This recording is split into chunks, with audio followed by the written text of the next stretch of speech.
ಲಘು ಉಪಹಾರವನ್ನ ಸೇವಿಸಿರುವಂತಹ ಎಲ್ಲ ಸಭಿಕರು ದಯವಿಟ್ಟು ಆದಷ್ಟು ಬೇಗ ವೇದಿಕೆಯ ಎದುರುಗಡೆ ಬಂದು ಆಸೀನರಾಗಬೇಕು. ಅಲ್ಲಿ ಯಾವುದೇ ಗಲಾಟೆಯನ್ನು ಮಾಡಬಾರದು ದಯವಿಟ್ಟು.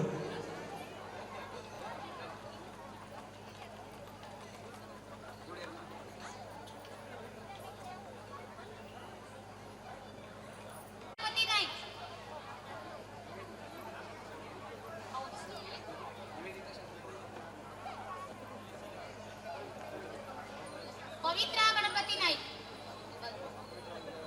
2016-17ನೇ ಸಾಲಿನಲ್ಲಿ ಶ್ರೀನಿವಾಸ್ ಶಂಕರ್ ಗೌಡ,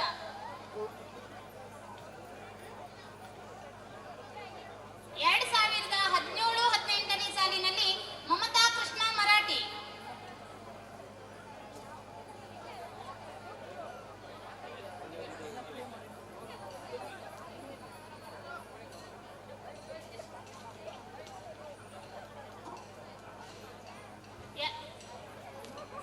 2018-19ನೇ ಸಾಲಿನಲ್ಲಿ ರಮ್ಯಾ ಪುರ್ಸು ಮರಾಠಿ,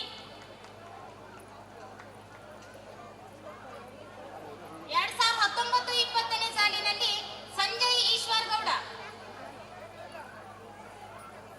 2020-21ನೇ ಸಾಲಿನಲ್ಲಿ ಚಿದಾನಂದ್ ಭುವನೇಶ್ವರ್ ನಾಯ್ಕ್,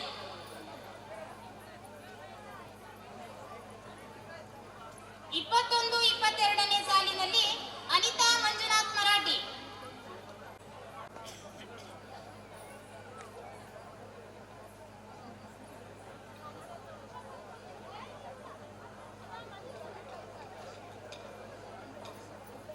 'ಪ್ರತಿಭಾ ಪುರಸ್ಕಾರವನ್ನು ಸ್ವೀಕರಿಸಿದಂತಹ ಮತ್ತು ನೀಡಿದಂತಹ ಎಲ್ಲರಿಗೂ ಧನ್ಯವಾದಗಳು. ಈಗ ಬೆಳಗಿನ ಅವಧಿಯಲ್ಲಿ ಅವರನ್ನ ಗೌರವಿಸ್ತಾ ಇದ್ದೇವೆ.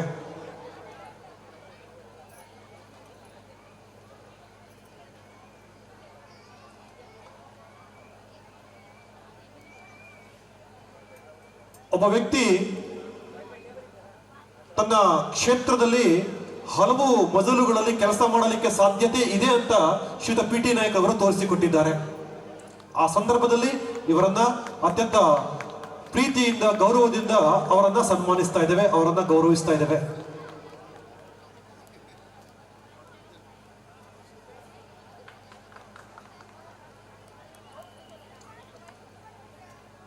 ಮುಂದಿನ ಸನ್ಮಾನಿತರು ಡಾಕ್ಟರ್ GS ಹೆಗಡೆ, ಸರ್ಕಾರಿ ಪದವಿ ಪೂರ್ತಾ ಇದ್ದೇವೆ. ಶಾಲಾ ರಜತ ಮಹೋತ್ಸವದ ಈ ಸಂದರ್ಭದಲ್ಲಿ ಸವಿ ನೆನಪಿಗಾಗಿ ಹೊರತರುತ್ತಿರುವಂತಹ ವರಸುಮ ಸ್ಮರಣ ಸಂಚಿಕೆಯ ಗೌರವ ಸಂಪಾದಕರಾಗಿ ಕರ್ತವ್ಯವನ್ನು ನಿರ್ವಹಿಸಿರುವಂತಹ ಡಾಕ್ಟರ್ GS ಹೆಗಡೆ ಇವರ ಮಾರ್ಗದರ್ಶನದಲ್ಲಿ ಈ ಭಾಗದ ಹಲವಾರು ವಿದ್ಯಾರ್ಥಿಗಳು ತಮ್ಮ ಪ್ರತಿಭೆಯನ್ನ ತಮ್ಮ ಸಾಧನೆಯನ್ನ ಮಾಡಿದ್ದಾರೆ. ಇಷ್ಟೆಲ್ಲ ಜನ ಸೇರಿದ್ದೀರಿ, ನಿಮ್ಮ ಗುರುಗಳಿಗೆ ಒಂದು ಜೋರಾದ ಚಪ್ಪಾಳೆ.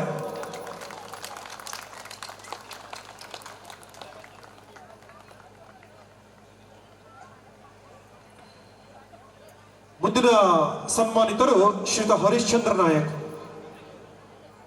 ಶ್ರೀಯುತ ಹರಿಶ್ಚಂದ್ರ ನಾಯಕ್ ಅವರನ್ನ ವೇದಿಕೆಗೆ ಬರಮಾಡಿಕೊಳ್ತಾ ಇದ್ದೇವೆ.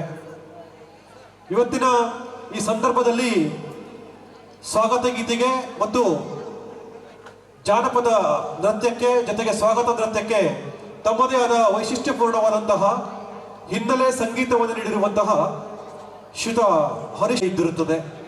ತಮ್ಮ ವೈಶಿಷ್ಟ್ಯಪೂರ್ಣವಾದಂತಹ ಸಾಧನೆಯಿಂದ ಎಲ್ಲರನ್ನ ಗುರುತಿಸುವಂತಹ ಎಲ್ಲರನ್ನ ಗೌರವಿಸುವಂತಹ ಒಬ್ಬ ಅಪರೂಪದ ವ್ಯಕ್ತಿ ಶ್ರೀಯುತ ಹರಿಶ್ಚಂದ್ರ ನಾಯಕ್ ರವರು.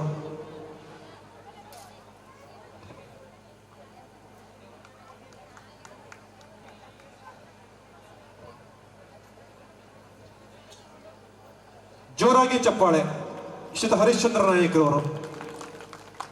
ಈ ಸಂದರ್ಭದಲ್ಲಿ ಶ್ರೀಯುತ ಹರಿಶ್ಚಂದ್ರ ನಾಯಕ್ ಅವರನ್ನ ಅಭಿನಂದಿಸ್ತಾ ಇದ್ದೇವೆ. ಮುಂದಿನ ಸನ್ಮಾನಿತರು ಶ್ರೀಯುತ ಮಾರುತಿ ನಾಯ್ಕ್ ಬೈಲ್ಗದ್ದೆ. ನಾವು ಇದೇ ವೇದಿಕೆಯಲ್ಲಿ ಯಕ್ಷ ನೃತ್ಯದ ಮೂಲಕ ನಾವು ಸ್ವಾಗತ ನೃತ್ಯವನ್ನ ಮಾಡಿದ್ದೇವೆ. ಈ ಯಕ್ಷ ನೃತ್ಯದಲ್ಲಿ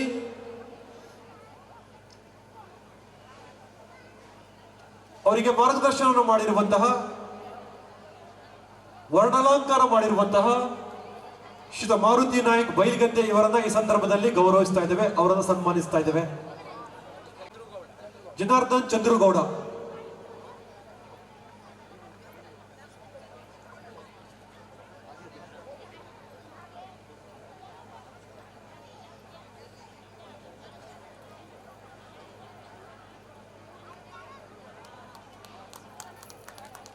ಯಕ್ಷರಂಗದಲ್ಲಿ ತನ್ನದೇ ಆದ ವೈಶಿಷ್ಟ್ಯಪೂರ್ಣವಾದಂತಹ ಸಾಧನೆಯನ್ನು ಮಾಡ್ತಾ ಇರುವಂತಹ ಬೈಲ್ಗದ್ದೆಯ ಮಾರುತಿ ನಾಯಕ್ರವರನ್ನ ಈ ಸಂದರ್ಭದಲ್ಲಿ ಗೌರವಿಸಲಾಗ್ತಾ ಇದೆ.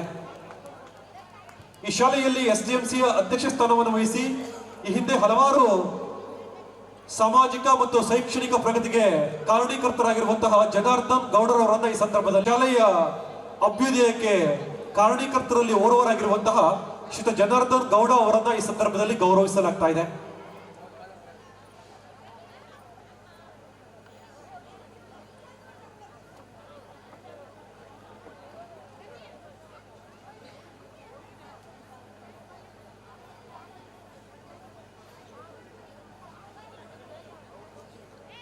ಇಲ್ಲಿಗೆ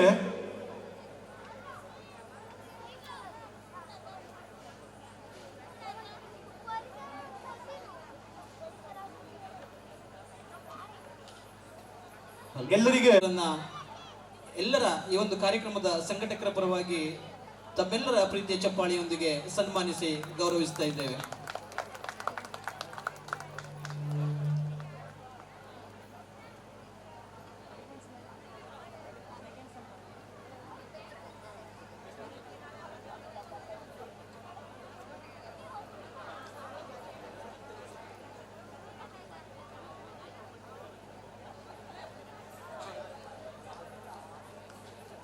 ಕಾರ್ಯಕ್ರಮದ ಉದ್ಘಾಟನೆ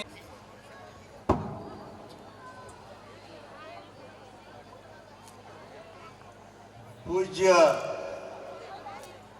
ಗುರೂಜಿಗಳಿರುವಂತಹ ಶ್ರೀ ಶ್ರೀ ಮಾರುತಿ ಗುರೂಜಿಯವರ, ಗ್ರಾಮ ಪಂಚಾಯಿತಿಯ ಅಧ್ಯಕ್ಷರು ಸ್ನೇಹಿತರಿರುವಂತಹ ಗಣೇಶ್ ನಾಯ್ಕರವರ, ವಿವಿಧ ಕ್ಷೇತ್ರದಲ್ಲಿ ತಮ್ಮದೇ ಹೆಸರನ್ನು ಮಾಡಿರುವಂಥ ಗಣ್ಯರುಗಳಲ್ಲಿ ಉಪಸ್ಥಿತಿರುವಂಥ ಮಾನಶ್ರೀ ಮಂಜುನಾಥ್ ನಾಯ್ಕ ಅವರೇ, GS ಹೆಗಡೆ ಅವರೇ, VM ಭಟ್ರವರೇ, ಮಂಜುನಾಥ್ ಗೌಡ್ರವರೇ, ಎಲ್ಲ ನನ್ನ ವೇದಿಕೆ ಮೇಲಿರುವಂಥ ಆತ್ಮೀಯರೇ, ಹಾಗೂ ಈ ಒಂದು ರಜತ ಮಹೋತ್ಸವದ ನೇತೃತ್ವವನ್ನು ವಹಿಸಿರುವಂಥ ಸ್ನೇಹಿತ ವಿನೋದ್ ಅವರೇ, ಗಣೇಶ್ ಅವರೇ, ರಾಮ ಮರಾಠೆ ಅವರೇ, ಬೆಂಕಿಯವರೇ, ಎಲ್ಲ ನನ್ನ ಆತ್ಮೀಯ ಸ್ನೇಹಿತರೆ ಹಾಗೂ ಬಂಧುಗಳೇ, ಬಹಳ ವಿಶೇಷವಾದ ಕಾರ್ಯಕ್ರಮದಲ್ಲಿ ಮುಂಜಾನೆಯಿಂದ ಇವತ್ತಿನವರೆಗೆ ವೈಶಿಷ್ಟ್ಯಮಯವಾಗಿ ಸಂಘಟಿಸಿರುವುದು ಇಂಥ ಗ್ರಾಮೀಣ ಭಾಗದಲ್ಲಿ ಅತ್ಯಂತ ವಿಶೇಷ.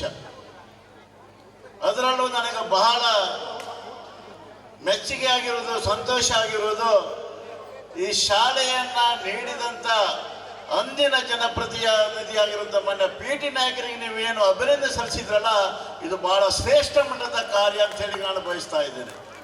ಇವತ್ತು ಮಾಡುವ ಕಾರ್ಯವನ್ನ ನಾಳೆನೆ ಮರೆಯುವಂತ ಇವತ್ತು ನಮ್ಮ ಸಮಾಜ, ಇವತ್ತು ಸಹಾಯನ ಪಡೆದುಕೊಂಡು ನಾಳೆನೆ ಅವರ ವಿರುದ್ಧ ಮಾಡುವ ಕಾರ್ಯವನ್ನು ನೋಡುವಂತ ಇವತ್ತಿನ ಸಮಾಜ, ಇವೆಲ್ಲಕ್ಕೂ ಒಂದು ಆದರ್ಶಮಯವಾಗಿ ಇವತ್ತು ನೀವು ಮಾನ್ಯ ಸ್ನೇಹಿತ PT ನಾಯಕರಿಗೆ ಅಭಿನಂದನೆ ಮಾಡಿರೋದು ಅತ್ಯಂತ ಸುತ್ಯಾರ ಕಾರ್ಯ ಅಂತ ಹೇಳಿಕೆ ಮೊದಲನೇದಾಗಿ ಅಭಿನಂದನೆ ಸಲ್ಲಿಸ್ತಾ ಇದ್ದೇನೆ. ಎರಡನೇದು, ಇಂಥ ಕಾರ್ಯಕ್ರಮದಲ್ಲಿ ಧರ್ಮ ಗುರುಗಳನ್ನು ನೀವೇನು ಕರೆದಿದ್ರಿ ಅದು ಬಹಳ ಅತಿ ಅವಶ್ಯ.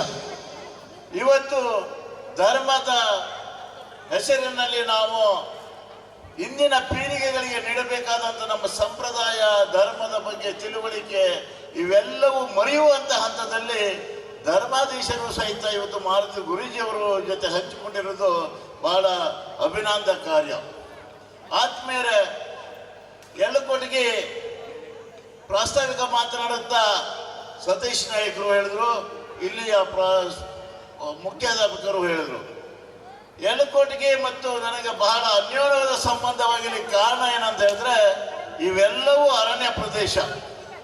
ಅರಣ್ಯವನ್ನೇ ನಂಬಿಕೊಂಡು ಅರಣ್ಯದಲ್ಲೇ ವಾಸ ಮಾಡಿ ಅರಣ್ಯದಲ್ಲಿ ಜೀವನ ಮಾಡುತ್ತಿರುವಂಥ ಈ ವರ್ಗದ ಬಗ್ಗೆ ಏನು 33 ವರ್ಷ ಹೋರಾಟದಲ್ಲಿ ನಾವು ಯಶಸ್ವಿ ಕಾಣಲಿಕ್ಕೆ ಏನಾದರೂ ಕಾರಣಗಳಿದ್ರೆ ಈ ಭಾಗದ ಎಳಕೋಡಿನ ಎಲ್ಲ ಸ್ನೇಹಿತರದು ಒಂದು ಪಾಲು ಇದೆ ಅಂತ ಹೇಳಿ ನಾನು ಅತ್ಯಂತ ಅಭಿಮಾನಪೂರ್ವಕವಾಗಿ ಬಯಸ್ತಾ ಇದ್ದೇನೆ. ಒಂದು ಸಂಸ್ಥೆ ಕಟ್ಟೋದು ಮುಖ್ಯವಲ್ಲ, ಶಿಕ್ಷಣ ಸಂಸ್ಥೆಯಿಂದ ಇವತ್ತು ಇಡೀ ಸಮಾಜವನ್ನೇ ಬೆಳಗುವ ಒಂದು ಪ್ರಕಾಶವನ್ನು ಮಾಡುವಂತ ಇವತ್ತು ಬಹಳ ಮಹತ್ವಪೂರ್ಣವಾದ ಕಾರ್ಯ. ಇವತ್ತು 25 ವರ್ಷ ಒಂದು ಶಿಕ್ಷಣ ಸಂಸ್ಥೆ ಹುಟ್ಟಿ ಬೆಳೆದು ಸಾವಿರಾರು ವಿದ್ಯಾರ್ಥಿಗಳಿಗೆ ಶಿಕ್ಷಣ ಕೊಡುಗೆ ಕೊಟ್ಟಿರುವುದು ಇದು ಎಲ್ಲರೂ ಮೆಚ್ಚುವಂತ ಕಾರ್ಯ. ಒಂದೆರಡು ಉದಾಹರಣೆಗಳನ್ನು ಹೇಳಿಕ್ಕೆ ಬಯಸ್ತಾ ಇದ್ದೇನೆ. ಇವತ್ತಿನ ಶಿಕ್ಷಣ ಹಿಂದಿನ ಧರ್ಮಶಾಸ್ತ್ರದ ಪೀಠಗಳ ಶಿಕ್ಷಣಗಳಿಗೂ ಅತ್ಯಂತ ವ್ಯತ್ಯಾಸಗಳು ಆಗ್ತಾ ಇದೆ ಅಂತ ಕಾಣಿಸ್ತಾ ಇದೆ. ಮಾನ್ಯ ನ್ಯಾಯಾಲಯದಲ್ಲಿ ನಾನು 35 ವರ್ಷದಿಂದ ವಕೀಲನಾಗಿ ಕೆಲಸ ಮಾಡ್ತಿರುವಂತ ಸಂದರ್ಭದಲ್ಲಿ ಬಹಳ ಆಶ್ಚರ್ಯಕರ ಮತ್ತು ಆಘಾತಕರ ಆಗುವ ಅಂಶಗಳು ನಾವು ನೋಡ್ತಾ ಇದ್ದೇವೆ. ಮಾನ್ಯ ನ್ಯಾಯಾಲಯದಲ್ಲಿ ಒಂದು ತಂದೆ ತಾಯಿ ತಮ್ಮ ಮಕ್ಕಳಿಗೆ ಜೀವನಾವಶ್ಯಕ್ಕಾಗಿ ಒಂದು ಅರ್ಜಿಯನ್ನು ಹಾಕೊಂಡಿದ್ರು. ನ್ಯಾಯಾಲಯದಲ್ಲಿ ಪ್ರಕರಣಗಳ ವಿಚಾರಣೆ ಆಗ್ತಾ ಇತ್ತು. ನ್ಯಾಯಾಧೀಶರು ಕೇಳಿದ್ರು, ಇಬ್ಬರು ಗಂಡು ಮಕ್ಕಳ ಇದ್ದೀರಿ, ನಿಮ್ಮ ತಂದೆ ತಾಯಿಯನ್ನ ಸೌಹಾರ್ದಯುತವಾಗಿ ಪ್ರೀತಿಯಿಂದ ಅನ್ಯೋನ್ಯತೆಯನ್ನು ನೀವು ಸಾಕಿ ಜೀವವಿರುವವರೆಗೂ ಮಾಡ್ಕೊಳ್ಳಿಕ್ಕೆ ಸಾಧ್ಯತೆ ಇಲ್ವೋ ಒಂದು ಪ್ರಶ್ನೆ ಕೇಳಿದ್ರು. ಎರಡನೇ ಪ್ರಶ್ನೆ ಕೇಳಿದ್ರು, ನೀವು ಏನು ವಿದ್ಯಾಭ್ಯಾಸ ಮಾಡಿದ್ರಿ ಅಂತ. ಒಬ್ಬ ಡಾಕ್ಟರು, ಒಬ್ಬ ಮಾಸ್ಟರ್ ಡಿಗ್ರಿ ಇಂಜಿನಿಯರ್. ನ್ಯಾಯಾಲಯದಲ್ಲಿ ಮಾನ್ಯ ನ್ಯಾಯಾಧೀಶರು ಒಂದು ಮಾತು ಹೇಳಿದ್ರು, ಇಷ್ಟೆಲ್ಲ ಶಿಕ್ಷಣವನ್ನು ನೀವು ಪಡ್ಕೊಂಡಿದ್ರಿ, ನಿಮಗೆ ಶಿಕ್ಷಣದಲ್ಲಿ ನಿಮ್ಮ ಹೆತ್ತವರಿಗೆ ಒಂದು ಸಾಕುವ ಅಥವಾ ಪ್ರೀತಿ ವಿಶ್ವಾಸ ತೋರಿಸುವ ಶಿಕ್ಷಣ ನಿಮಗೆ ಎಲ್ಲೂ ಸಿಕ್ಕಿಲ್ವೋ ಅನ್ನೋ ಪ್ರಶ್ನೆ ಕೇಳುವ ಪ್ರಶ್ನೆಗಳು ಬಂತು. ಬಹಳ ಹೃದಯ ವಿದ್ರಾಹವಾದ ಸಂಘಟನೆ. ಕೊನೆಗೆ ಆ ಇಬ್ಬರು ಗಂಡು ಮಕ್ಕಳು ಡಬಲ್ ಗ್ರಾಜುಯೇಟ್ ಆದಂಥವ್ರು ಮಾನ್ಯ ನ್ಯಾಯಾಲಯಕ್ಕೆ ಹೇಳ್ತಾ ಇದ್ದಾರೆ, ಸ್ವಾಮಿ ಬಹಳ ಬೇಸರ ಆಗ್ತದೆ ಇಂಥ ಸ್ಥಳದಲ್ಲಿ ಹೇಳಲಿಕ್ಕೆ. ತಂದೆಗೆ ನಾನು ಇಟ್ಕೊಳ್ತಾನೆ, ತಾಯಿ ನನ್ನ ತಂದೆ ನಾನು ಇಟ್ಕೊಳ್ತಾನೆ, ತಾಯಿಗೆ ನನ್ನ ತಮ್ಮ ಇಟ್ಕೊಳ್ಳಿ ಅಂತ ಹೇಳ್ತಾರೆ. ಇದು ಎಷ್ಟು ಇಂಥ ಶಿಕ್ಷಣ ನಮಗೆ ಕೊಡ್ತಾ ಇದೆ ಅಂತ ಹೇಳಿದ್ರೆ, ಇವತ್ತು ಶಿಕ್ಷಣ ಯಾವ ರೀತಿಯಲ್ಲಿ ಮನುಷ್ಯನ ಮೇಲೆ ಪ್ರಭಾವ ಬೀರ್ತಾ ಇದೆ ಅಂತ ಹೇಳಿದ್ರೆ ತಪ್ಪಾಗ್ಲಿಕ್ಕಿಲ್ಲ. ಇವತ್ತು ನಾನು ಕೇವಲ ನ್ಯಾಯಾಲಯದ ವಿಷಯದಲ್ಲಿ ಹೇಳೋದು ಅಷ್ಟೇ ಅಲ್ಲ, ಎಲ್ಲ ರೀತಿಯಲ್ಲೂ ಶಿಕ್ಷಣಗಳು ಇವತ್ತು ಮನುಷ್ಯತ್ವವನ್ನು ಬೆಳೆಸುವ, ಪ್ರೀತಿ ವಿಶ್ವಾಸವನ್ನು ಬೆಳೆಸುವ, ಸಾಮಾಜಿಕ ನ್ಯಾಯವನ್ನು ಕೊಡುವ ದಿಶೆಯಲ್ಲಿ ಇವತ್ತಿನ ಶಿಕ್ಷಣ ಸರಿಯಾದ ಪರಿಪಾಠ ಸಿಗುವುದಕ್ಕೆ ಅವಶ್ಯ ಅಂತ ಹೇಳಲಿಕ್ಕೆ ಕಂಡು ಬರ್ತಾ ಇದೆ. ಇವತ್ತಿನ ನಮ್ಮ ಈ ಒಂದು ವಾತಾವರಣದಲ್ಲಿ ನೋಡಿದರೆ, ಮೊನ್ನೆ ಒಂದು ರಿಪೋರ್ಟ್, ಟುಡೇದಲ್ಲಿ ಒಂದು ರಿಪೋರ್ಟ್ ಬಂತು, ಎಲ್ಲ ಹೈ ಸೆನ್ಸಿಟಿವ್ ಕ್ರಿಮಿನಲ್ ಪ್ರಕರಣಗಳಲ್ಲಿ ಎಲ್ಲ ವಿದ್ಯಾವಂತವರೇ ಇದ್ದಾರೆ ಅಂತ ಹೇಳಿ. ಮೊಬೈಲ್ಗಳಂತ ಇನ್ನಿತರ ತಂತ್ರಜ್ಞಾನದ ಗುನ್ಹೆಗಳಲ್ಲಿ, ಅಪರಾಧಗಳಲ್ಲಿ ಹೈ ಸೊಸೈಟೀಸ್ ಪ್ರತಿಭಾವಂತ ಹೆಚ್ಚಿನ ಶಿಕ್ಷೆ ಪಡ್ಕೊಂಡೇ ಬಂದಿದ್ದಾರೆ. ಇವತ್ತು ನಮ್ಮನ್ನು ನಾವು ಪ್ರಶ್ನೆ ಮಾಡ್ಕೊಳ್ಬೇಕಾಗಿದೆ ಏನಂತ ಹೇಳಿದ್ರೆ, ಈ ಶಿಕ್ಷಣ ಸಂಸ್ಥೆಗಳು, ಸರ್ಕಾರಗಳಿರ್ಬೋದು, ತಂದೆ ತಾಯಿಗಳಿರ್ಬೋದು, ಶಿಕ್ಷಣ ಕೊಡುವುದು ಇವತ್ತೇ ಈ ದೇಶದ ಭದ್ರತೆಯಲ್ಲಿ ಅಥವಾ ಸಮಾಜವನ್ನು ಕಟ್ಟುವ ದಿಶೆಯಲ್ಲಿ ಇರ್ಬೋದು ಆಗುವ ದಿಶೆಯ ಬದಲು ಇವತ್ತು ಶಿಕ್ಷಣ ಹೆಚ್ಚೆಚ್ಚು ವ್ಯಕ್ತಿಗಳನ್ನು ಸ್ವಾರ್ಥ ಮಾಡ್ತಾ ಇದೆಯೋ ಅಥವಾ ಹಿಂದಿನ ಸಮಾಜದ ಪ್ರೀತಿ ವಿಶ್ವಾಸಗಳು ಇಂದು ಕೊರತೆ ಕಂಡು ಬರ್ತಾ ಇದೆಯೋ ಅಂತ ಹೇಳಿ ತಪ್ಪಾಗ್ಲಿಕ್ಕಿಲ್ಲ. ಇವತ್ತು ನಾವು ಮೇಲೆ ನೋಡ್ತೇವೆ, ಒಂದು ಸಾಮಾನ್ಯವಾಗಿ ಹೇಳುವಂಥದ್ದು, ಪ್ರಸ್ತುತ ಅಪ್ರಸ್ತುತ ಅಂತ ಗೊತ್ತಿಲ್ಲ, ಶಿರ್ಸಿ ತಾಲೂಕಿನಲ್ಲಿ ಒಂದು ವರ್ಷದಲ್ಲಿ ಕನಿಷ್ಠ 2,000-2,500 ಮದುವೆಗಳಾಗ್ತದೆ. 2,000-2,500 ಮದುವೆಗಳಾಯ್ತಂದ್ರೆ ನಮ್ಮ ಕೋರ್ಟ್ನಲ್ಲಿ ಒಂದು ವರ್ಷಕ್ಕೆ 400-405 ವಿವಾಹ ವಿಚ್ಛೇದನ ಪ್ರಕರಣಗಳು ದಾಖಲಾಗ್ತಾ ಇದೆ. ಎಲ್ಲವೂ ಹೆಚ್ಚು ಕಡಿಮೆ ಶಿಕ್ಷಣವಂತರೇ ಅದರಲ್ಲಿ ಹೆಚ್ಚುಗಳಿರುವುದು. ಇದು ಯಾಕೆ ನಾವು ಉದಾಹರಣೆ ಕೊಡ್ತಿದ್ದೇವೆ ಅಂದ್ರೆ, ಇವತ್ತು ನಮಗೆ ಶಿಕ್ಷಣ ನಮ್ಮನ್ನ ಪ್ರಭುತ್ವವಾಗಿ ಬೆಳೆಸಬೇಕಾಗಿತ್ತು, ಶಿಕ್ಷಣ ನಮಗೆ ಇವತ್ತು ಜೀವನಕ್ಕಾಗಿ ಕೊಡಬೇಕಾಗಿತ್ತು. ಇವತ್ತು ಆ ದಾರಿಯನ್ನು ಬಿಟ್ಟು ಬೇರೆ ಕಡೆಗೆ ಹೋಗ್ತಾ ಇದೆಯೋ ಅನ್ನೋ ಸಂಶಯ ಬರ್ತಾ ಇದೆ.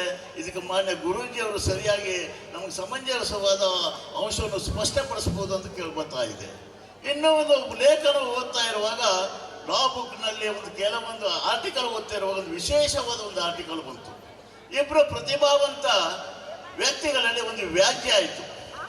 ಬಹಳ ದೊಡ್ಡ ವ್ಯಾಜ್ಯಗಳಲ್ಲ, ಆಸ್ತಿ ವ್ಯಾಜ್ಯ ಅಲ್ಲ, ಹಣಕಾಸಿನ ವ್ಯಾಜ್ಯ ಅಲ್ಲ, ಬಂಗಾರ ವಜ್ರಗಳ ವ್ಯಾಜ್ಯ ಅಲ್ಲ. ವ್ಯಾಜ್ಯ ಆಗಿರೋದು ಈ ಟೊಮೆಟೊ ಇದು ಹಣ್ಣು ಅಥವಾ ಕಾಯೋ ಅಂತ. ತಾಲೂಕಾ ಮಟ್ಟದಲ್ಲಿ 3 ವರ್ಷ ಕೇಸ್ ನಡೀತು, ಅದು ಕಾಯಿ ಅಂತ ಆಯ್ತು. ಜಿಲ್ಲಾ ನ್ಯಾಯಾಲಯದಲ್ಲಿ ವ್ಯಾಜ್ಯ ಆಯ್ತು, ಅದು ಹಣ್ಣು ಅಂತ ಆಯ್ತು. 9 ವರ್ಷ ಆಯ್ತು. ಹೈಕೋರ್ಟಿಗೆ ಹೋಯ್ತು, 7 ವರ್ಷ ನಿಂತುಳಿತು, ಅದರೊಳಗೆ 16 ವರ್ಷಗಳಾಯ್ತು, ಅದು ಮತ್ತು ಹಣ್ಣು ಅಂತ ಆಯ್ತು. ವ್ಯಾಜ್ಯ ಎರಡೂ ಜನ ಯಾಕೆ ಮಾತಾಡೋ ಪ್ರಸ್ತಾಪ ಮಾಡ್ತಿದ್ದೆ ಅಂದ್ರೆ ಇಬ್ರು ಶಿಕ್ಷಣವಂತವರೆಯ. ನಂತರ ಅದು ಸುಪ್ರೀಂ ಕೋರ್ಟ್ ಹೋಗಿ 7 ವರ್ಷ ಪ್ರಕರಣಗಳು ನಡೀತು. ಕೊನೆಗೆ ಸುಪ್ರೀಂ ಕೋರ್ಟ್ ತೀರ್ಮಾನ ಕೊಡ್ತು ಏನಂತ ಹೇಳಿದ್ರೆ, ಯಾರು ಟೊಮೆಟೊನ ಹಣ್ಣಾಗಿ ತಿಳ್ಕೊತಾರದು ಹಣ್ಣು, ಯಾರು ಕಾಯಿಯಾಗಿ ತಿಳ್ಕೊತಾರದು ಕಾಯಿ ಅಂತ. ಅದೇ ಯಾಕೆ ಮಾತಾಡೋ ಪ್ರಸ್ತಾಪ ಮಾಡ್ತಿದ್ದೇವೆ ಅಂದ್ರೆ, ಇವತ್ತು ಸಾಮಾಜಿಕ ನ್ಯಾಯದಡಿಯಲ್ಲಿ ತೀರ್ಮಾನಗಳಲ್ಲಿ ನಮ್ಮಲ್ಲೇ ಇರ್ತದೆ, ಶಿಕ್ಷಣದಲ್ಲೇ ಇರ್ತದೆ, ಜೀವನದಲ್ಲೇ ಇರ್ತದೆ. ಇವತ್ತು ನಾನು ಯಾಕೆ ಮಾತಾಡೋ ಪ್ರಸ್ತಾಪ ಮಾಡಿ, ತಂದೆ ತಾಯಿಯನ್ನು ಸಾಕಬೇಕು, ಮುದಿ ಕಾಲದಲ್ಲಿ ನೆರವಾಗಿರ್ಬೇಕು ಹೇಳೋದಕ್ಕೆ ಶಿಕ್ಷಣ ಬೇಕಾಗ್ತದ್ಯಾ? ಇವತ್ತು ಅಕ್ಷರದ ಜ್ಞಾನವನ್ನು ಬೆಳೆಸ್ಕೊತಾ ಹೋದಾಗ ನಮ್ಮ ಸಾಮಾಜಿಕ ನ್ಯಾಯ, ಕೌಟುಂಬಿಕ ಪ್ರೀತಿ, ವಿಶ್ವಾಸ ಎಲ್ಲವೂ ಇವತ್ತು ದೂರ ದೂರ ಆಗ್ತಾ ಹೋಗೋದ್ರಿಂದ ಇವತ್ತು ನಾವು ದೇಶದಲ್ಲಿ ಕೆಲವೊಂದು ಅಹಿತರ ಘಟನೆಗಳನ್ನು ನೋಡ್ತಾ ಇದ್ದೇವೆ. ಹಾಗಾಗಿ ನಾನು ವಿಶೇಷವಾಗಿ ಮಾತಾಡಲಿಕ್ಕೆ ಬಯಸುವುದಿಲ್ಲ. ಅನೇಕ ನನ್ನ ಸ್ನೇಹಿತರಲ್ಲಿದ್ದಾರೆ. ಯಲಕೋಟಿಗೆ ಅವರು ಅನೇಕ ಬಾರಿ ನಾನು ಬಂದಾಗೂ ಸಹಿತ ಅನೇಕ ಸಾರಿ ಗೌರವಕ್ಕೆ ನೋಡಿಕೊಂಡಾಗ ಸಹಿತ ಇವತ್ತು ನಾನು ವಿಶೇಷವಾಗಿ ಅಭಿನಂದನೆ ಸಲ್ಲಿಸ್ತಾ ಇರುವುದಂದ್ರೆ, ನಾವು ನೋಡ್ತೇವೆ, ನಾನು ಕಲಿತ ಶಾಲೆಗಳನ್ನು ನೋಡ್ತಾ ಇದ್ದೇನೆ, ಸಮಾಜ ನೋಡ್ತೇನೆ. ಶಾಲೆಯನ್ನು ಕಲಿತು ಹೋದ ಮೇಲೆ ಶಾಲೆ ಬದಿಗೆ ಮುಖನೇ ಹಾಕೋದಿಲ್ಲ, ಶಾಲೆ ಬದಿಗೆ ಮುಖನೇ ಹಾಕೋದಿಲ್ಲ ಅಂತ ಪರಿಸ್ಥಿತಿ ಇರುವ ಸಂದರ್ಭದಲ್ಲಿ ಇಡೀ ಊರು ಒಂದಾಗಿ ಇವತ್ತು ಹಬ್ಬದ ರೀತಿಯಲ್ಲಿ ನೀವೇನು ರಜೆ ಸೋಮೋತ್ಸವ ಮಾಡ್ತಿದ್ದೀರಲ್ಲ, ಇದು ಈ ಶಾಲೆ ಕೊಟ್ಟಿರುವಂತ ನಿಮಗೆ ಶಿಕ್ಷಣ ಅಂತ ನೀವು ಬಯಸ್ತಾ ಇದ್ದೇನೆ. ನನ್ನನ್ನು ಕರೆದಕ್ಕೆ ನೀವು ಅಭಿನಂದನೆ ಹೇಳ್ತಾ ಇದ್ದೇನೆ. ಗುರೂಜಿಯವರ ಆಶೀರ್ವಾದದಿಂದ ಇನ್ನು ಹೆಚ್ಚಿನ ಅಥವಾ ಈ ಭಾಗದ ಅಭಿವೃದ್ಧಿಯಿಂದ ನೀವೆಲ್ಲ ಹೆಚ್ಚಿನ ಒಂದು ಶ್ರೇಷ್ಠನು ಕಾಣುವೆ ಅಂತ ಹೇಳ್ಕೊಳ್ಳುತ್ತಾ, ನಿಮ್ಮೆಲ್ಲರ ಆಶೆಯಂತೆ ಮೊನ್ನೆ ಮಾನ್ಯ ಸಚಿವರು ಮಾತಾಡಿದಾಗೆ ಅರಣ್ಯ ಸಮಸ್ಯೆಗಳ ಬಗ್ಗೆ ಇವರೆಲ್ಲರೂ ಸೇರಿ ನಮ್ಮ ಸಮಸ್ಯೆಗಳನ್ನ ಮಂಜಾತ್ನಾಗರೆ ಬಗೆಹರಿಸಬಹುದು ಎಂಬ ಅತ್ಯಂತ ಅಭಿಮಾನಪೂರ್ವಕವಾಗಿ ನಿರೀಕ್ಷೆಯನ್ನು ಮಾಡ್ತಾ, ನನಗೆ ಹೋರಾಟಕ್ಕೂ ಮತ್ತು ಈ ಗ್ರಾಮಕ್ಕೂ ನಂಟಾಗಿರುವಂತ ಅರಣ್ಯ ಸಮಸ್ಯೆಗೆ ಬೆನ್ನೆಲುಬಾಗಿರುವಂತ ನಿಮ್ಮೆಲ್ಲರಿಗೂ ನನ್ನ ಹೃದಯಪೂರ್ವಕವಾದ ವಂದನೆ ಸಲ್ಲಿಸ್ತಾ ನಾನು ಮಾತನ್ನು ಮುಗಿಸ್ತೇನೆ. ಜೈ ಹಿಂದ್, ಜೈ ಕರ್ನಾಟಕ, ಜೈ ಭಾರತಾಂಬೆ.